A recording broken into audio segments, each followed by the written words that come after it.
Bonjour, je m'appelle Claire Tanner, je suis bénévole pour le CPSC et aujourd'hui, j'ai le plaisir de pouvoir avoir en entrevue Monsieur le député Maxime Blanchette-Jonca.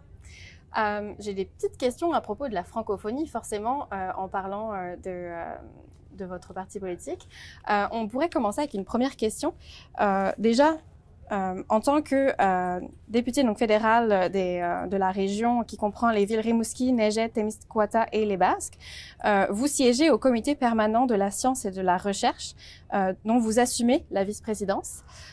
Pourriez-vous nous en dire davantage à propos de votre rôle au sein de ce comité et comment ce comité influence les politiques reliées à la recherche? Oui, bien, tout d'abord, bonjour. Merci beaucoup pour l'invitation. C'est un réel plaisir et un honneur de pouvoir partager avec vous ces moments, puis bon, m'éclairer sur la différente vision politique, de rapprocher la science et la politique. Pour moi, c'est fondamental. Donc, principalement, le rôle du comité, c'est d'étudier des projets de loi. C'est de tenter de rapprocher la science des politiques publiques. Donc, on peut faire des études sur des enjeux spécifiques. Donc, ce sont les députés à tour de rôle, selon les différents partis politiques, qui font des demandes, donc par l'entremise de certaines motions sur des sujets. Et ensuite, on convoque des témoins, donc des experts. Ça peut être des chercheurs, ça peut être des professeurs, des étudiants, des gens qui ont des expertises dans certains domaines précis sur lesquels on veut faire les sujets d'études. Et ensuite, bien, ça nous permet d'avoir un portrait plus global des enjeux et d'émettre des recommandations. Ces recommandations-là, bien sûr, sont traduites dans un rapport qui est ensuite discuté, voire même débattu entre les différents collègues qui siègent au comité. Et puis, les recommandations sont par la suite présentées au gouvernement. Et bien sûr, bien, le gouvernement, par la suite, a l'obligation de répondre à ce rapport-là.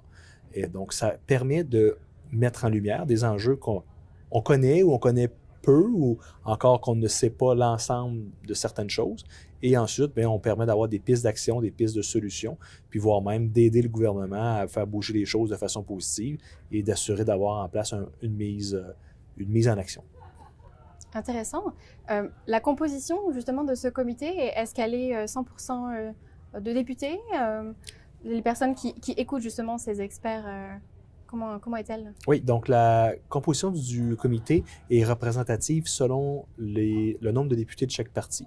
Donc, le parti au pouvoir qui forme le gouvernement a un plus grand nombre de députés. Par la suite, le parti de l'opposition officielle et ensuite les partis de deuxième et troisième opposition. Cependant, chaque vote a le même poids. Chaque prise de parole a le même poids également. Et c'est ça qui fait toute la beauté de la chose parce que oui, parfois, il peut y avoir la partisanerie, hein? Ça reste de la politique, donc les gens tentent d'amener leurs idées, leurs opinions, leur vision des choses, mais en bout de ligne, c'est d'avoir des consensus, de tenter de ramener, de rallier les choses, et surtout, on parle de science, mais il faut se ramener devant les données probantes, les choses concrètes, et moi, j'apprécie beaucoup d'avoir le privilège de siéger à ce comité-là depuis maintenant la création en 2021, j'en suis très fier, et je crois qu'il y a beaucoup de travail positif qui a été fait, donc c'est certain que les différents points de vue peuvent varier, mais c'est ça qui fait la beauté de la chose. C'est-à-dire qu'à travers les divergences d'opinion, parfois, bien, ça permet de faire bouger les choses, puis ensuite d'amener sur un point de vue beaucoup plus global, sans vraiment occulter certains points de vue, des opinions. Et voilà, c'est comme ça que fonctionne le comité. Les partis politiques, donc, choisissent les députés qui vont siéger. Je dirais que généralement, c'est assez stable. Parfois, il peut y avoir un peu de changement, mais je dirais que depuis le début de la création du comité, là, il y a des gens qui sont là depuis le début, dont moi-même. Et voilà, on a cette possibilité-là de mettre en lumière des enjeux, mais aussi de faire avancer la science. Merci beaucoup pour cet éclairage. En effet, de pouvoir confronter la donnée probante issue de milieux scientifiques justement au point de vue et aux réalités politiques et sociales, c'est vraiment, ça doit être des discussions très fascinantes. Ma deuxième question est un peu plus en rapport d'une proportion et d'un taux de succès qu'on a. Plusieurs rapports, notamment le rapport Bouchard de 2023, ou je pense aussi à celui de l'ACFAS en 2021, qui ont dépeint un déclin de l'usage du français en recherche. Et on voit notamment qu'il y a certains taux de succès dans demande de subvention qui peut être vraiment variable. Hein. On parle de 29,2% quand la rédaction est faite en français et elle peut bondir jusqu'à 38,5% quand elle est en anglais. Cela résulte donc d'une recherche en français qui est malheureusement un peu moins bien financée au Canada. Quel est votre regard face à ce constat et avez-vous des pistes de solutions pour contrer cette situation, pardon? Tout d'abord, c'est un constat qui est inacceptable, à mon avis.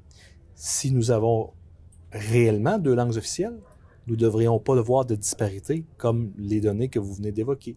Donc, des taux d'acceptation qui sont supérieurs quand nous utilisons une langue au lieu de l'autre. Alors, oui, malheureusement, les études que nous avons faites, j'ai été l'instigateur d'une étude au Comité de la science et de la recherche concernant la recherche et la publication scientifique en français. Bien sûr, au fil de mes actions politiques, de rencontrer des gens dans l'écosystème scientifique, principalement des chercheurs francophones et moi-même des anglophones, mais qui sont des amoureux de la francophonie et qui m'ont évoqué que pour eux, ils avaient beaucoup de barrières de simplement penser déposer une demande de financement en français et voire même ensuite, bon, la production scientifique, c'est un autre volet qu'on aura possiblement l'occasion d'échanger, mais il faut le dire, là, d'avoir des taux de succès qui ne sont pas similaires, ça incite notamment les chercheurs francophones ou voire même de toute langue de ne pas utiliser cette langue-là parce que ces gens-là vont craindre d'avoir un désavantage. Alors, c'est certain que, bon, au fil des études que nous avons faites, il y a eu de l'amélioration au fil des années. Je dois l'admettre, les organismes subventionnaires qui s'occupent du financement, donc tentent d'avoir des incitatifs pour essayer que les chercheurs francophones puissent utiliser leur langue. Donc, on le sait, exemple au CRSNG, on permet d'avoir une plus grande rédaction, c'est-à-dire en termes de pages. C'est possible d'avoir dans les organismes subventionnaires plus de flexibilité à cet effet-là, mais encore une fois, bon, il faut le dire, les données que vous avez parlé sont les données de l'Institut de recherche en santé du Canada.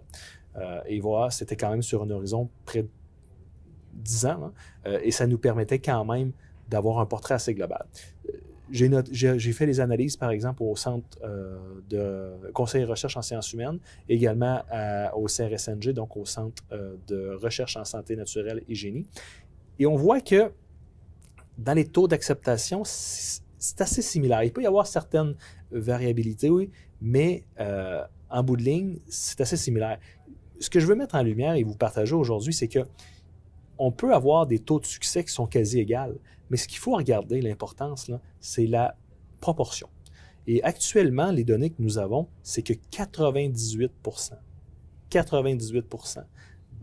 des projets scientifiques qui sont financés au Canada sont faits pour des demandes en anglais. Et ça, c'est bien sûr, les 98%, je fais une moyenne donc aux 3 organismes subventionnaires. Et je me permets quand même de nuancer. Là. En sciences humaines et sociales, on a environ 80% des demandes qui sont en anglais et on est à 98% aux IRSC, aux Instituts de recherche en santé du Canada, et 96% au CRSNG, au Centre de recherche en santé naturelle et génie. Alors, imaginez là, à quel point qu'un chercheur, peu importe sa discipline de recherche scientifique, voit ces chiffres-là, ben, il se dit, moi, je vais avoir le plus de succès possible, je vais avoir le plus de chances de réussite et d'avoir du soutien financier pour avancer dans la carrière. Alors, moi, je les comprends, les chercheurs. Je les rassure cependant en disant qu'à travers les taux de succès sur les analyses que nous avons faites, il y a de l'amélioration. Mais cependant, c'est beaucoup plus profond. Encore une fois, je vous ai donné des chiffres assez éloquents et frappants, mais c'est fondamental, c'est-à-dire qu'au Canada, et voire même dans plusieurs pays du monde, la reconnaissance de la valeur du français en sciences, elle est quasi absente, voire nulle. Donc, c'est-à-dire que malgré le fait qu'ici au Canada, on a 2 langues officielles, quand on arrive dans la dimension de la science ou dans le domaine scientifique, il y a plusieurs critères d'évaluation. Et c'est là, moi, que je crois que nous devons vraiment se concentrer sur les critères d'évaluation du financement de la recherche. Vous savez, je donne l'exemple concret et c'est ce que j'ai partagé devant mes collègues ou voir les différents acteurs de la communauté scientifique, c'est que dans certains domaines, c'est-à-dire, exemple, dans le domaine télévisuel, avec des organismes au fédéral, nous avons du financement qui est dédié uniquement pour la production, donc télévisuelle en français. Et ça existe même dans le domaine des arts, au Conseil des arts du Canada. Il y a une proportion de financement qui existe uniquement pour le contenu francophone. Alors, moi, je dis qu'en science, ça doit être la même chose, parce qu'actuellement, on le sait, l'utilisation du français en sciences, c'est un phénomène qui est mondial. C'est apparu principalement après la Deuxième Guerre mondiale. On a vu une montée d'utilisation de l'anglais. Et bien sûr, le Canada n'y échappe pas, et voire même le Québec. Et moi, je crois que lorsque une langue n'est pas utilisée dans un certain domaine, comme la science, c'est qu'on occulte complètement une vision des choses. Une langue, c'est beaucoup plus que des mots. C'est une façon de réfléchir, c'est une façon de s'exprimer, c'est une façon de voir le monde. Alors, c'est important que les chercheurs puissent avoir l'opportunité de déposer dans la langue de leur choix, donc le français, et voire sinon l'anglais, et ne pas se sentir brimé ou encore désavantagé de le faire. Et je dirais, pour conclure sur cette question-là, qui est une question très importante, un chercheur francophone qui utilise une autre langue que sa langue maternelle va être pénalisé parce que ça demande beaucoup plus d'efforts intellectuels et cognitifs. On parle de 30 à 50 % d'efforts cognitifs supplémentaires pour un francophone dont sa langue maternelle et doit transiger vers l'anglais pour faire une demande de financement en français et voir ça va jusqu'à la production de publications scientifiques. Merci beaucoup pour ce paysage et puis ces quelques pistes, en effet, réajuster notamment les critères, peut-être une façon intéressante de pouvoir protéger une façon de la recherche qui peut être faite en français. La recherche va naturellement de pair avec l'innovation. Donc, j'aurais une petite question sur ce point-là. La collaboration entre les chercheurs et les chercheuses de la francophonie ou de la francophilie, on le voit bien avec les chiffres que vous nous donnez, est un peu presque incontournable avec les chercheurs et chercheuses de la partie anglophone, ou en tout cas au Canada et même ailleurs dans le monde. Cela permet de pouvoir avoir un réel rayonnement de la science canadienne. Comment le gouvernement fédéral favorise-t-il justement ces partenariats et les projets de recherche interprovinciaux pour encourager une innovation tout en protégeant cette fameuse diversité linguistique? Oui. Question très intéressante. Vous savez, la diversité, là, ça se fait à différents niveaux, de différentes façons. On entend beaucoup le concept de l'équité, de la diversité, de l'inclusion, beaucoup plus sur le plan individuel. Et moi, je le dis, ça doit exister également sur le plan linguistique, parce que la diversité, c'est ça. Et ça peut exister même sur le plan organisationnel. Quand je vois des universités de petite, de moyenne ou de grande taille, ils ont tous leurs enjeux, leurs défis qui sont différents. Mais encore une fois, de voir cette diversité-là, c'est ce qui permet justement d'innover puis d'amener différentes réalités. Je dirais qu'actuellement, le problème dans un travail de collaboration, si vous me ramenez sur l'enjeu de la langue, c'est que l'anglais passe toujours avant le français. Et voir, je le dis et je le répète, on comprend que c'est un phénomène qui est mondial. Cependant, lorsqu'on a deux langues officielles, on se doit de s'assurer qu'une de ces deux langues ne soit pas influencée négativement par l'utilisation de l'autre. Et c'est ce qui est le cas actuellement. Et je dirais que, encore une fois, selon certains critères qu'on évalue, exemple, les facteurs d'impact qui permettent d'avoir un rayonnement de publications scientifiques, c'est un critère d'évaluation, voire même les classements universitaires. Donc, quand on regarde ça à la base, c'est que la recherche en anglais pourrait être publiée dans un monde international et avoir un rayonnement à fort impact, c'est principalement en anglais. Parce que les revues scientifiques, présentement, sont majoritairement anglophones. Alors, je dirais que, pour rebondir à votre question précédente, mais en permettant de renchérir celle-là, c'est il faut avoir également des outils de diffusion pour permettre la collaboration et le rayonnement. Puis je pense notamment à des plateformes comme Érudit, qu'on connaît très bien au Québec, et voire même dans le Canada, et voire même à l'international. Moi, je suis très fier de tout le travail que ces gens-là font. Une plateforme qui permet de diffuser le savoir en français. Et ça, pour moi, c'est incontournable. Parce qu'on peut se partager entre un groupe de chercheurs, entre une communauté scientifique, des papiers. Mais il faut les regrouper à travers une plateforme et qui permet d'avoir un plus grand impact. Et c'est ce que Érudit fait. Et je pense aussi, à travers ça, il faut créer des magazines scientifiques qui permettent de le faire. Et les chiffres nous ont démontré lors de nos études au Comité de la science et de la recherche qu'il y a une décroissance. Là. Donc, il y a vraiment un déclin de la présence des revues scientifiques au Canada, donc des revues en français. Alors ça aussi, le gouvernement fédéral, notamment, doit promouvoir et soutenir ces différentes revues scientifiques-là et également soutenir des plateformes qui sont, à mon avis, incontournables. Donc, encore une fois, si on veut collaborer, que ce soit à l'international, dans la francophonie, il faut s'assurer d'avoir ces outils-là. Parce que c'est comme ça qu'on communique, qu'on diffuse l'information, mais en même temps qu'on est capable d'aller chercher différents réseaux. Et moi, j'ai participé à Québec l'année dernière à la Semaine mondiale de la francophonie scientifique, qui était la 2e édition, et j'en étais très fier. Et j'ai vu des gens avec un énorme potentiel. Et des gens qui croient à la science en français et qui croient à avoir un impact, un rayonnement international.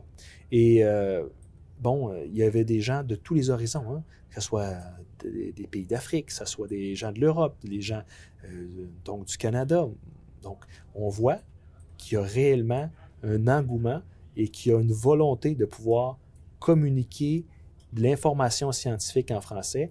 Et ça passe notamment par des réseaux comme l'Agence universitaire de la francophonie, donc l'AUF, dont le siège social est ici même, au Québec et au Canada. Donc, nous avons des outils, mais ces outils-là, il faut en prendre soin, il faut les supporter et il faut surtout les propulser. Et ça passe par un soutien financier, mais également une communication pour mieux les faire connaître à la population, notamment la communauté scientifique. Je comprends bien, donc pour finalement faire un lien un petit peu avec l'innovation, si la science est faite qu'en anglais et qu'elle n'est pas non plus publiée via notamment le soutien d'érudits, on a eu le plaisir justement pendant la conférence ici d'avoir plusieurs représentantes et représentants qui ont pu parler au nom de ce qu'ils font justement chez Érudits. Donc le fait de pouvoir ouvrir vers des publications et un rayonnement francophone avec des traces écrites francophones, ça permet aussi une meilleure transmission de ce savoir, de ces connaissances pour favoriser justement l'innovation. L'innovation, c'est sûr qu'elle se passe partout et elle peut aller notamment en région, elle peut être faite être créée au berceau d'une région comme par exemple Rimouski. Je me demandais à ce propos-là, on a parlé des financements de la recherche, ils sont souvent drainés par les grands centres qui vont être par exemple des grandes villes où il va y avoir énormément d'universités et forcément plus d'innovation, mais il faut aussi penser au fait qu'il peut y avoir des chercheurs qui vont être à l'origine de nouvelles connaissances et donc de potentielles innovations en région. Je me demandais, est-ce qu'il y a des mesures fédérales qui garantissent ou qui aident en tout cas à avoir un accès équitable au financement et aux ressources nécessaires aux recherches pour les chercheurs et chercheuses qui sont hors de ces zones urbaines? Oui.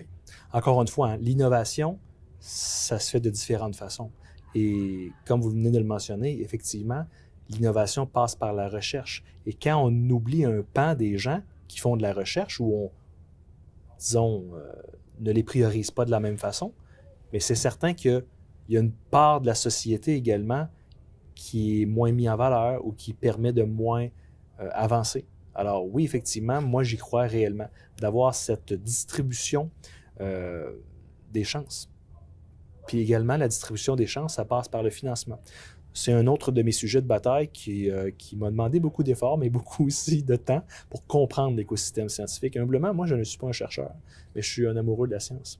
Donc, je suis une personne qui m'intéresse aux choses et qui est curieux de nature, donc qui veut comprendre et poser des questions pour tenter de trouver des solutions. Et c'est ce que j'aime beaucoup de la science. Et au fil de mes études, moi, je suis un diplômé universitaire d'une université de petite taille. Mais chez nous, à Rimouski, on appelle communément l'UQAR, l'Université du Québec à Rimouski, la grande université de petite taille. Mais j'en suis très fier parce que même dans une région avec une université qui est de petite taille, on est capable d'avoir des disciplines de recherche qui ont un rayonnement, un impact, voire à l'international. Et l'enjeu que vous amenez aujourd'hui sur... je dirais, le financement ou l'équité du financement puis l'accessibilité des chances entre les centres urbains et les régions, c'est réel. Donc, lors de notre dernière étude au Comité de la science et de la recherche, dont le rapport sera publié très prochainement, j'en ai très hâte, notamment, c'est que 80% du financement global de la recherche scientifique du gouvernement fédéral est concentré dans 15 universités du Canada, donc qui sont les 15 plus grandes universités qui sont représentées dans le réseau U15. Et ces gens-là, oui, ils ont du potentiel. Oui, ils font de belles choses. Mais il y a des gens à l'extérieur de ce réseau-là, il faut le dire, là, il y a plus de 100 universités quand même là, au Canada. Et moi, je trouvais incompréhensible que 80% de ce financement-là, qui est dédié à la recherche scientifique, est amené vers 15 institutions. Au fil de mes rencontres avec les gens, à poser des questions, je me suis bien rendu compte que l'excellence qu'on nous répète, qu'on nous dit qui serait dans certains endroits, ce ne fait pas partie de mon idéologie. Moi, je crois que l'excellence, elle est dans les individus. Et c'est les individus qui composent les organisations. Alors, ce n'est pas parce qu'on va injecter des sommes dans des institutions qu'on aura un rayonnement à plus grand impact. Et c'est là que ça m'a amené à poser des questions et faire cette étude-là. C'est ce qu'on se rend compte que la production scientifique, lorsqu'il y a un financement qui est concentré dans une poignée de petites institutions ou d'individus, c'est qu'il n'y a pas nécessairement plus de résultats. C'est-à-dire qu'après un certain montant de financement, la courbe, elle est décroissante. Donc, même un chercheur qui peut recevoir 5, 10, 15, 20, on pourrait nommer tous les chiffres, là, millions de dollars, et ça ne veut pas dire que ces chercheurs-là vont produire plus de production scientifique. Et c'est des études qui ont été faites, notamment Vincent Larivière de l'Université de Montréal a démontré à travers ses travaux de recherche qu'effectivement, il y avait une limite à pouvoir financer des gens et d'amener des résultats croissants. Alors moi, j'ai bien sûr rassemblé la communauté scientifique à travers tout le Canada lors de cette étude-là, et je peux vous dire qu'on a eu un succès monstre. Parce que, justement, l'engouement, elle est majeur. Nous avons recueilli au comité 50 mémoires. Et ça, c'est un record. Depuis l'existence même de ce comité-là, des gens de tous les horizons qui se sont rassemblés. Et bien sûr, les points de vue divergent, mais c'est ça qui est important. Ce n'est pas parce que il y a des gens qui pensent différemment que c'est négatif. Au contraire, je pense qu'il y a moyen de mettre en lumière certains enjeux et certaines réalités. Et moi, ce que j'ai découvert à travers cette étude-là, justement, c'est que les ressources doivent être distribuées de façon plus équitable. Parce qu'il y aura beaucoup plus d'impact. Et bien sûr, un milieu de recherche qui est sous-financé, il y a des conséquences. C'est-à-dire qu'il y a des objets de recherche dans certains milieux. Bon, bien sûr, dans les centres urbains, il y a une concentration du financement de la recherche. Là, les 15 plus grandes universités se retrouvent dans les centres urbains, mais à l'extérieur, exemple en région, si des universités n'ont pas un financement significatif, ils ne pourront pas nécessairement faire de la recherche. Et particulièrement, moi, ce que, bien sûr, j'ai pu voir, les universités qui sont dans des régions, ils vont faire davantage de recherche scientifique qui est à même la réalité aux alentours de ces universités-là. Donc, ça, c'est très important. Je dirais une autre chose très importante, c'est les ressources financières et les ressources humaines qui sont demandées pour avoir accès à certains programmes financiers dans le gouvernement fédéral sont tellement imposants que les universités de petite et de moyenne taille n'ont pas accès à ça. Et c'est ce qui favorise notamment les universités qui ont une plus grande masse critique de pouvoir accéder à ces projets de financement qui sont beaucoup plus élevés. Donc, tout compte dire, je crois fermement que d'avoir une distribution plus équitable, bien, ça amènera une publication scientifique beaucoup plus diversifiée et croissante. Et une autre chose, bien sûr, que je ne peux pas passer sous silence, mais qui m'a littéralement estomaqué, voire même, je dirais, fâché. Je m'intéresse évidemment aux universités de petite et de moyenne taille. Et ces universités de petite et de moyenne taille-là au Canada, elles sont principalement francophones. Il faut le dire. L'histoire parle d'elle-même. Donc, les Québécois, notamment, je suis un Québécois, je connais beaucoup plus cette expérience-là, mais même les francophones hors Québec, l'accès à l'enseignement supérieur, c'était quasi impossible. Et voire même encore aujourd'hui, c'est quasi impossible pour certaines communautés. Lorsque moi, j'ai fait mes démarches pour débuter mon étude au Comité de la science et de la recherche sur la science en français, j'ai pris mon téléphone et j'ai appelé l'ensemble des universités au Québec et voire dans le reste du Canada, les universités francophones, pour bien sûr, les inviter à participer à cette étude. Et bien sûr, j'ai été littéralement confronté à, parfois, sans dire un manque de volonté, mais une impossibilité de ces gens-là. Parce qu'ils tentent simplement, surtout dans les communautés francophones en situation minoritaire, de maintenir en vie leur organisation. Donc, c'est très, très difficile pour eux de pouvoir juste penser faire de la recherche. Et donc, ce que je veux dire, pour conclure sur mon point, c'est que les données sont les suivantes. Le gouvernement fédéral actuellement sous-finance les institutions francophones depuis les 20 dernières années. Et ça, c'est comparativement au poids du corps professoral.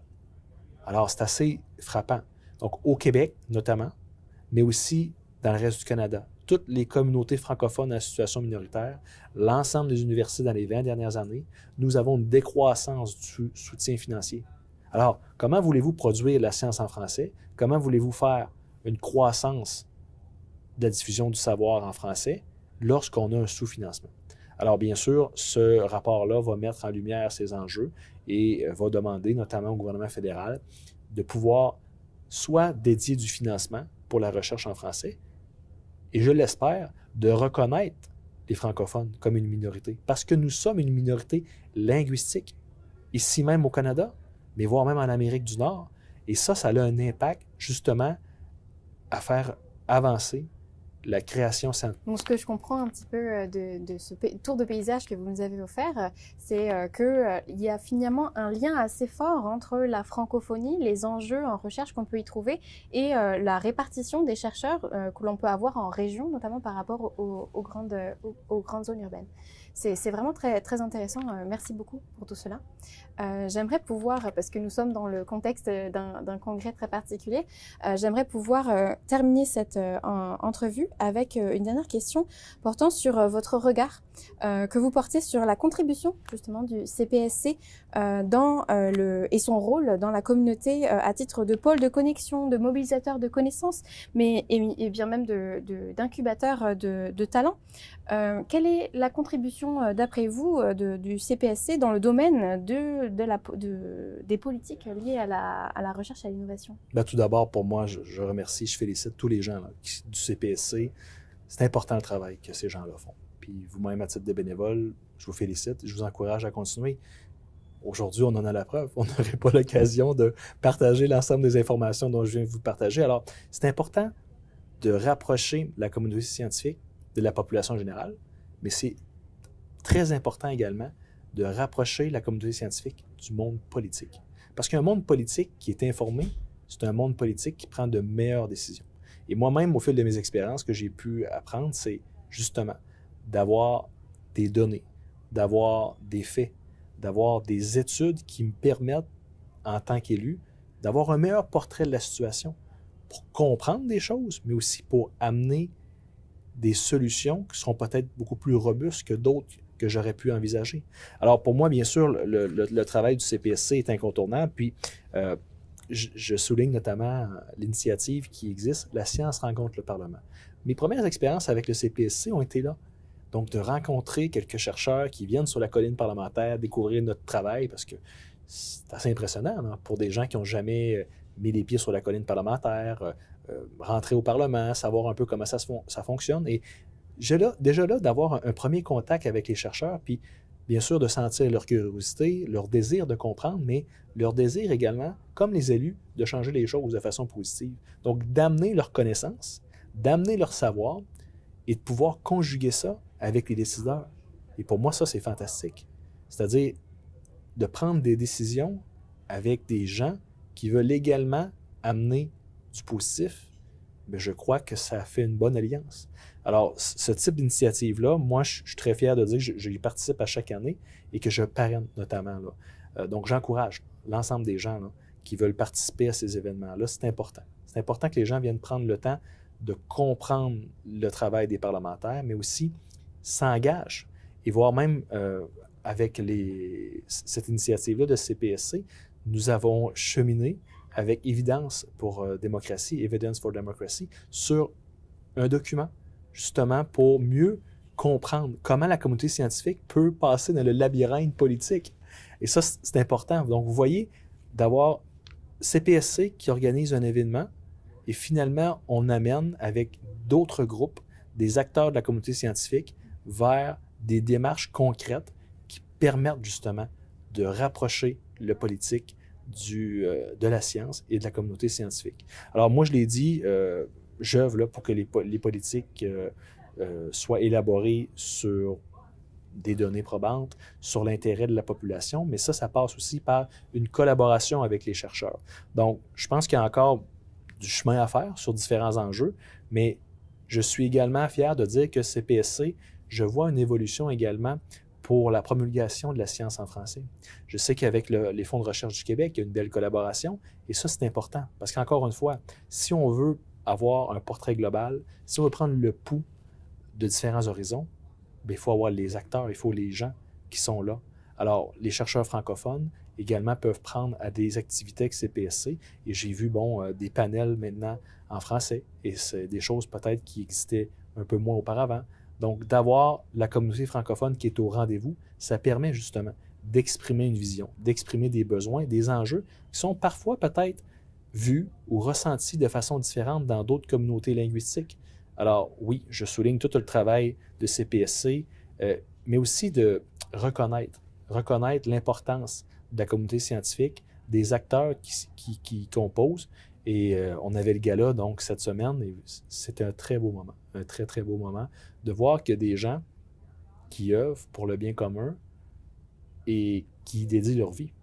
Et pour moi, ça, c'est incroyable. Et CPSC permet justement d'assurer une coordination, mais également permet de rallier la communauté scientifique, le monde politique, mais au final, d'émerger et de converger vers la même direction. Et ça, c'est un travail qui est essentiel. Merci beaucoup. C'est toujours très, très satisfaisant à entendre de voir que nous œuvrons pour des choses qui, en effet, sont des plus constructives, on le pense en tout cas, de pouvoir réunir des personnes qui n'ont pas les mêmes expertises, mais qui veulent aller dans le même sens. C'est toujours quelque chose que l'on souhaite beaucoup. Merci beaucoup, Maxime Blanchette-Jonca, pour votre temps et puis pour le partage de l'ensemble de vos informations. Merci à vous pour l'invitation. Merci.